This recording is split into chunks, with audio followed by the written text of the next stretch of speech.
अहिंसा तीर्थ प्रणेता, अहिंसा तीर्थ प्रणेता, जय जय हो भारत गौरव राष्ट्र संत प्रमुख सागर। स्वर्णिम स्वर्ण जयंती का अवसर ये महान है, मिलकर हम मनाएंगे गुरुवर देश की शान है प्रमुख सागर। जय हो गुरुवर प्रमुख सागर, जय हो गुरुवर।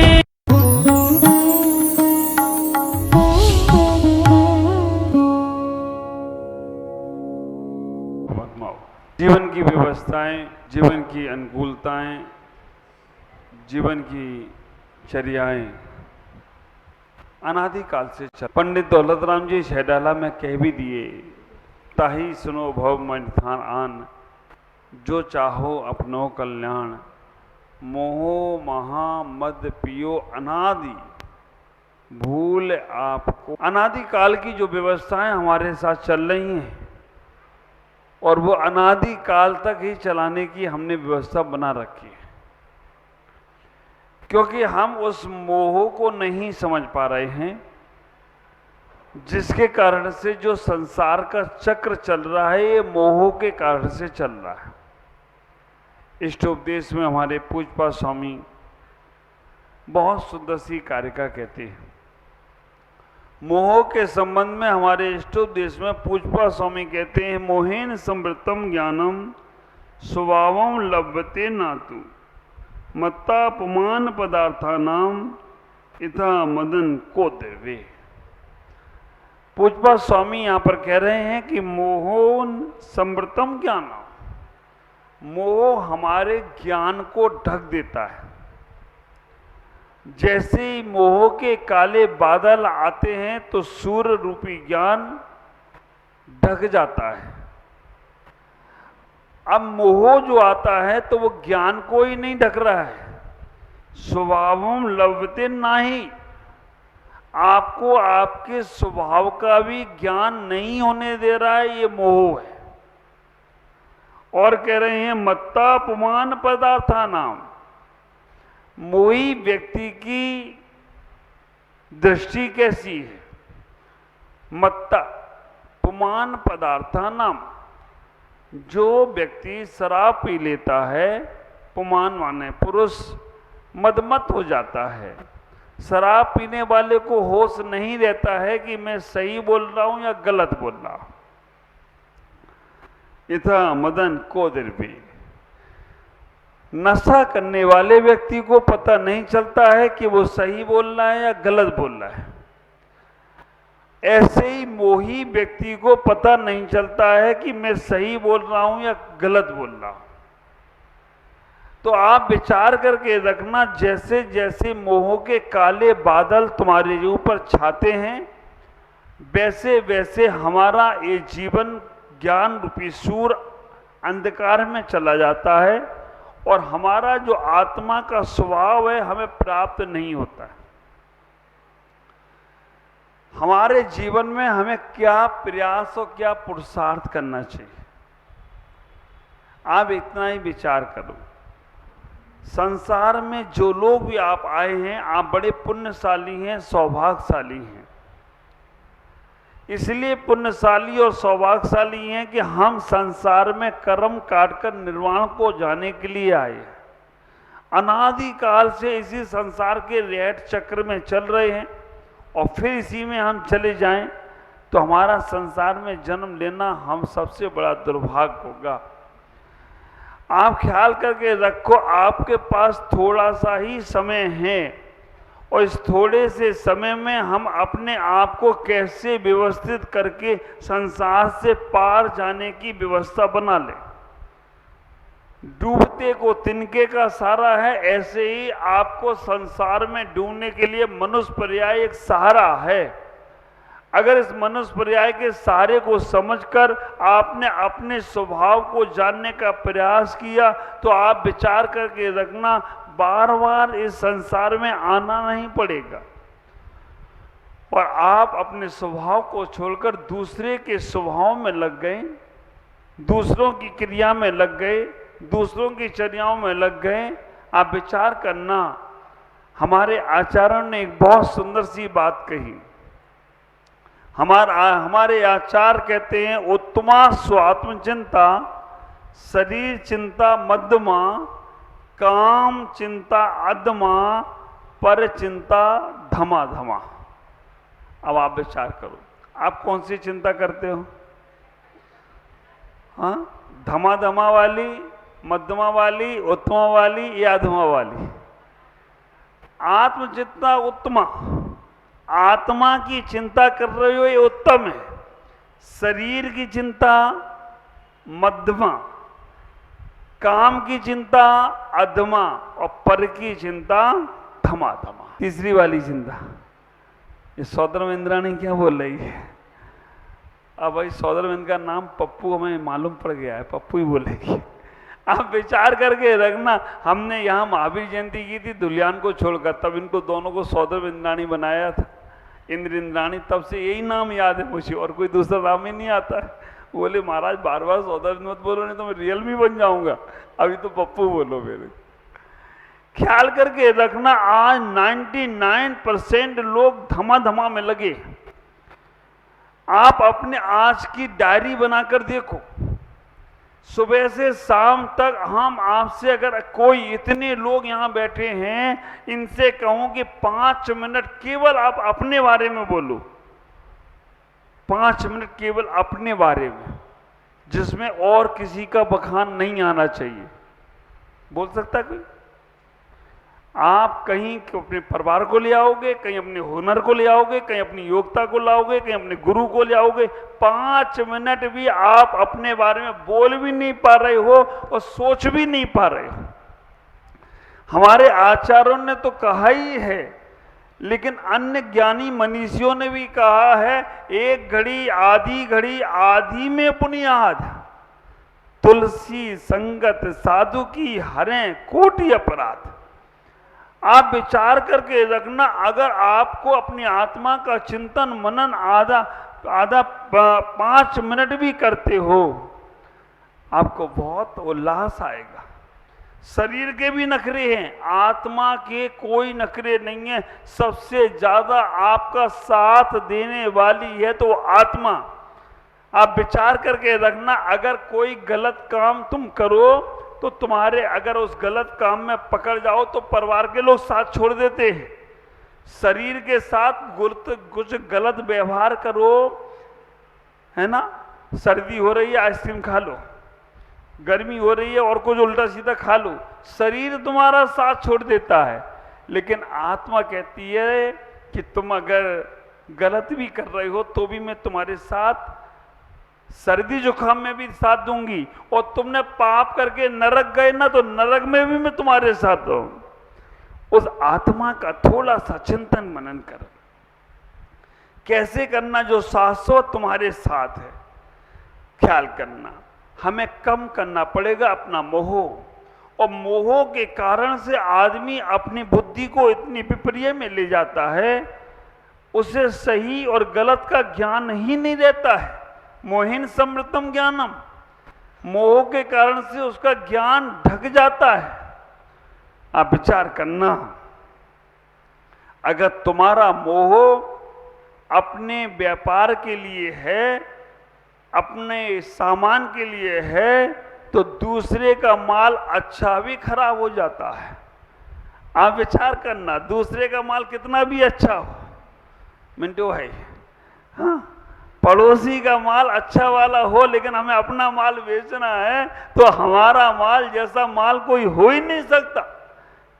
कपड़े वालों की दुकान पर चले जाना, अगर तुम्हारा मन कोई साड़ी पे, वो कपड़े वाला ये नहीं देखता कि मैं क्या दिखा रहा हूं, वो तुम्हारी आंख देखता है कि तुम्हारा, राजू भाई तुम्हारी दुकान पे तो आते ही, हाँ, आप विचार करना, वो देखता इनकी नजर किस कपड़े पे है, बस वो कपड़ा बिल्कुल परफेक्ट।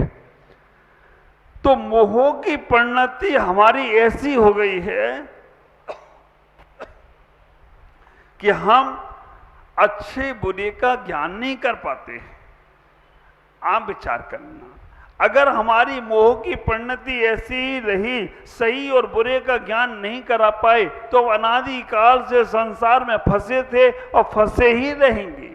आप अकेला अवतरे मरे अकेला, कहां गया सिद्धांत? संसार है। हमें इतना ही ख्याल करना है कि हमें मोह की परिणति से बचना है, तो एक बार अपना आंख बंद कर अपना मन को लगाना, ये सब इस धरा पर सब धरा रह जाएगा और मुट्ठी बांधी आया है, हाथ पसारे जाएगा। सिकंदर ये बात कह गया। सिकंदर जब मृत्यु को प्राप्त होने लगा तो सिकंदर ने ये बात कह दी अपने सैनिकों से कि मेरे दोनों हाथ अर्थी के बाहर निकाल देना। सिकंदर के सैनिकों ने पूछा, आप अपने हाथ अर्थी के बाहर क्यों निकलवाना चाहते हो? सिकंदर ने कहा, मैं इस जगत को एक सिद्धांत दे रहा हूं। मैंने पूरा लोक जीत लिया, पूरा हमने भारत जीत लिया, यूनान से निकला, सब कुछ जीता, लेकिन अब मैं जा रहा हूं तो मेरे हाथ।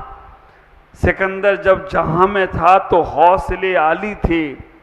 सिकंदर जब जहां में था तो हौसले आली थे, और इस जहां से गया तो दोनों हाथ खाली थे। आप विचार करना, जितना मोह तुम अपने परिवार से, बच्चों से, व्यापार से, शरीर से, संसार से करते हो, थोड़ा सा मोह अपने आत्मा के साथ करने का प्रयास करो। संसार की व्यवस्थाएं जो हैं वो चलती रहेंगी, लेकिन कभी अपने आप को ये भी सोचो कि हमें जाना है अकेले और आत्मा के साथ। उसके लिए मैंने क्या व्यवस्था बनाई? वो तुमसे कुछ नहीं मांगती है, वो कहती है कि तुम अपने भाव को अच्छा बनाओ। किसी के प्रति तुम्हारे मन में नफरत का भाव है, उसे छोड़ दो, क्योंकि तुम्हारे नफरत के कारण से मैं जाकर नरक में जाऊंगी। वो इतना ही कहती है कि अगर तुम्हारा किसी के साथ बैर का भाव हो गया, तुम तो उससे बैर करोगे, लेकिन उसकी सजा मुझे भोगना पड़ेगी। वो तुमसे इतना ही कहने का प्रयास कर रही है कि तुम कम से कम अपना उन पदार्थों से राग छोड़ दो जो तुम्हारे सुख में कारण नहीं है। आप विचार करना, पदार्थों में अगर सुख होता तो पदार्थ बहुत कुछ हो जाते। एक शराबी ने बोला है, शराब में नशा होता तो बोतल भी झूमती। नशा शराब में नहीं है, काय में है? हमारे अंदर में है। लेकिन जैसे ही वो नशा अंदर शराब जाती है तो हम झूमने लग जाते हैं। हमें इतना ही ख्याल करना, संसार में कहीं कोई दुख की व्यवस्था नहीं है। हमारे अंदर मन में अगर किसी के प्रति कलेश भाव बैठा है तो हम दुखी होने वाले हैं। हमें इतना ही सोचना है, मोह कम करना है। अच्छे लोगों से ना हो पाए, कम से कम बुरे लोगों से तो मोह कम कर लो। लेकिन तुम्हारा राग, तुम्हारा द्वेष ऐसा हो गया, अच्छे की तो छोड़ो, बुरे भी नहीं छूट रहे।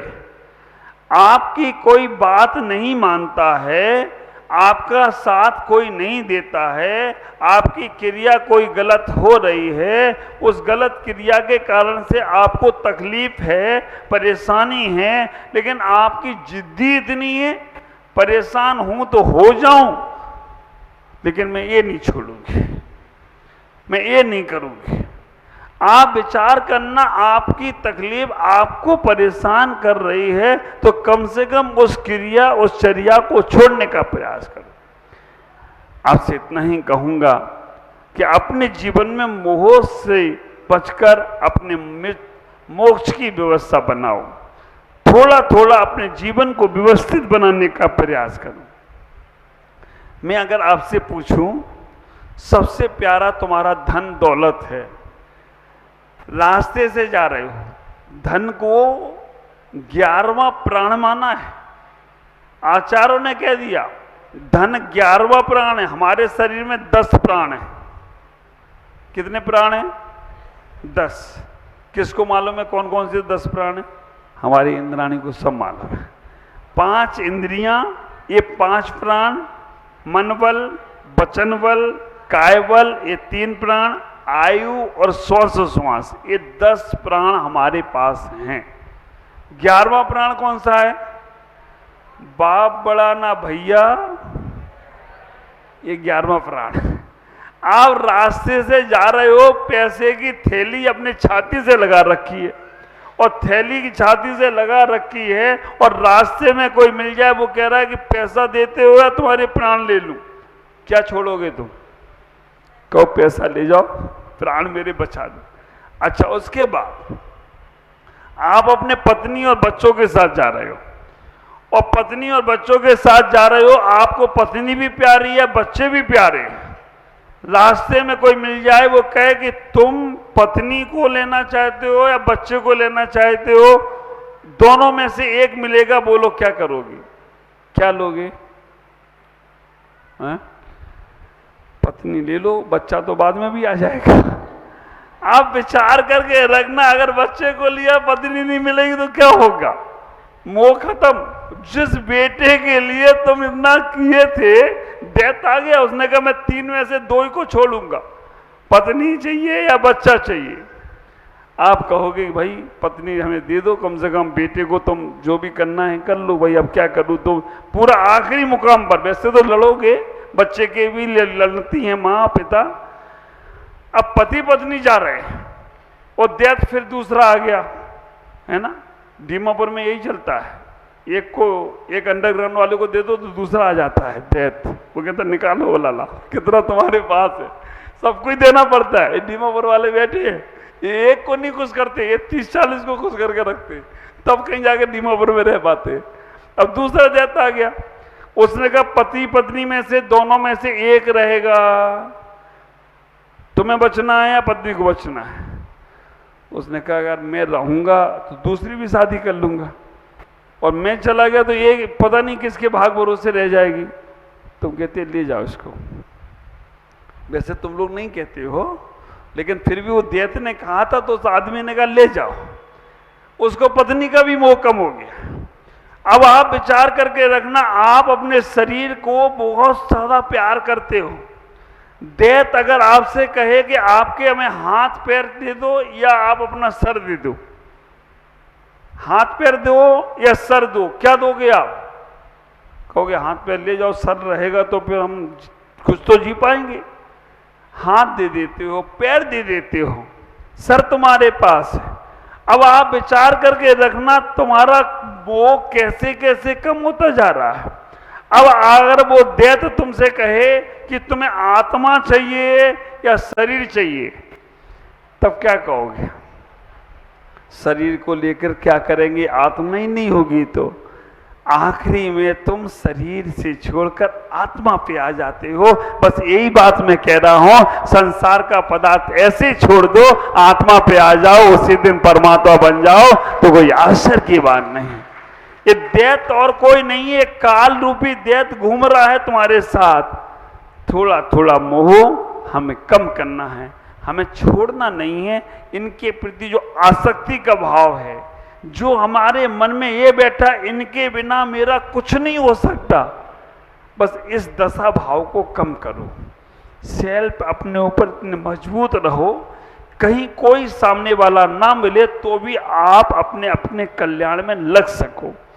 जब तक हम परिवार के, समाज के या अपने आप के अपेक्षा में रहेंगे, तब तक दुख होगा। इसलिए हम अपने आत्मबल को बढ़ाने का प्रयास करें, अपने आत्मा को समझने का प्रयास करें, वो सुख तुम्हारे जीवन में मोह से तुम्हें बचाने का प्रयास करेगा। आज इतना ही। ओम नमः। जय गुरुदेव।